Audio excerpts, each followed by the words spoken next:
can't believe it, but Target had the Lego Spider-Man 2 Subway Scene early. This was found by my friend The Purple Stud. Thank you so much. This has 393 pieces, 4 minifigures, and it retails for $55 where it releases August 1st.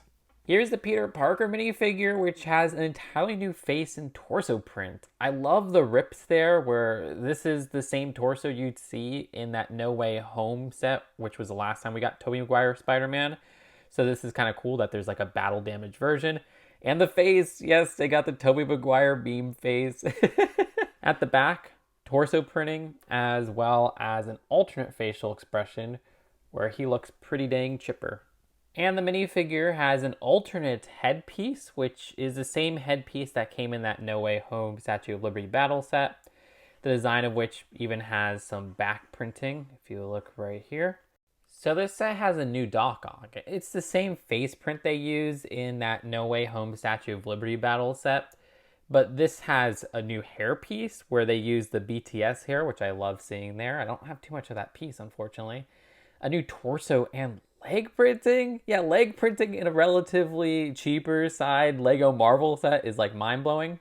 And you also got a new build for the tentacles. The designs of these actually use some interesting pieces. Like, it's cool to see, what is it, like the Air Jitsu Shuriken piece in the middle there used 4 times. That actually works really well with the tentacles. Lots of posability here. You have a point of articulation right here, point of articulation right here, and then a point of articulation connecting to the Outrider back piece. And it's the same for all 4 of these tentacles. But let's remove that Outrider back piece to get a closer look at the fig. As for the fig itself, again, great torso and leg printing. I love how that continues there from the torso pretty flawlessly with that jacket design and even on little feet right there. Face print, like I said, same one from that other set, which does have an alternate facial expression. But first, you can see the back torso printing. Shout out to Alfred Molina. What a great actor. This set has 2 characters that are not in the scene. J. Jonah Jameson and Aunt May, which I'm totally okay with. I mean, yes, I would have liked a Joey Diaz civilian minifigure, but I get it. Put recognizable characters in, and we haven't gotten these versions of the characters since 2004, so that's totally okay. Love the design of that hairpiece. Yeah, that's the first time we're getting the Lego Movie Zane hairpiece in brown. I'm kind of shocked there. Torso and face print are actually uncommon. The face print only came in one other set, which is the Durmstrang ship recently. No alternate face printing because, well, he has that haircut right there, so you can't exactly hide it. And then you have some back torso printing. As for Aunt May, apparently the face and torso are exclusive. I'm sure that torso will probably be in a city set super soon. The face print, it's great to get some more faces for older people. We don't really get that much, and then when we do, they spam it across multiple sets. Just see what happened with Arthur Weasley's face recently. At the back, you have alternate printing at the torso, and you have an alternate face print where she has a smirk. My only problem with this figure is, why doesn't she have like a scared face or something like that? So taking a look at the build, let's remove all those minifigures. And you can see how they have 2 sets of web builds attached where we have this web and then a web sling over here on both sides of this. There's also rubble that's popping out using those clear posing pieces.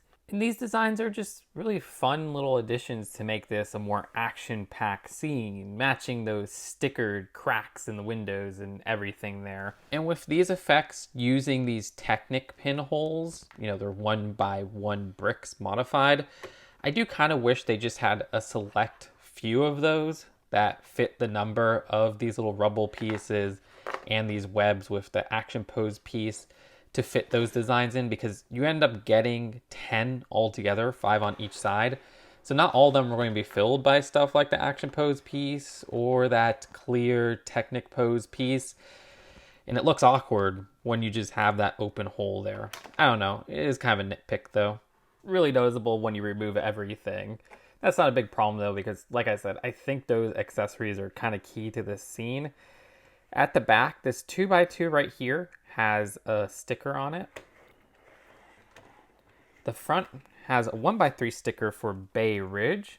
It's cool to get those real locations shouted out in this set's design. And I do like how they include these two studs at the front so that you could perfectly put your friendly neighborhood Spider-Man in there as part of the scene, just kind of hanging to the front. That iconic screenshot that has kind of been memed on since.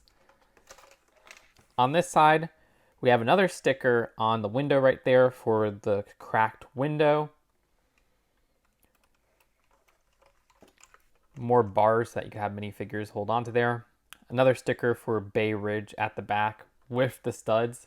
I mean, this is a very symmetrical build. You could even see down to the sticker placement on both sides. As for the top, you could see there's some rubble, but each of these sections removed to access the interior. The middle section is not meant to be easily removed, but if you want, you could kind of lift it up like this. And I'd honestly recommend that to put minifigures in here if you have big hands. But yeah, kids will have an easy time putting the minifigures in here with that center part attached. But if you have big hands and you're an adult, there you go. You're kind of screwed and you got to remove that middle section. And once again, very symmetrical in its spacing inside there.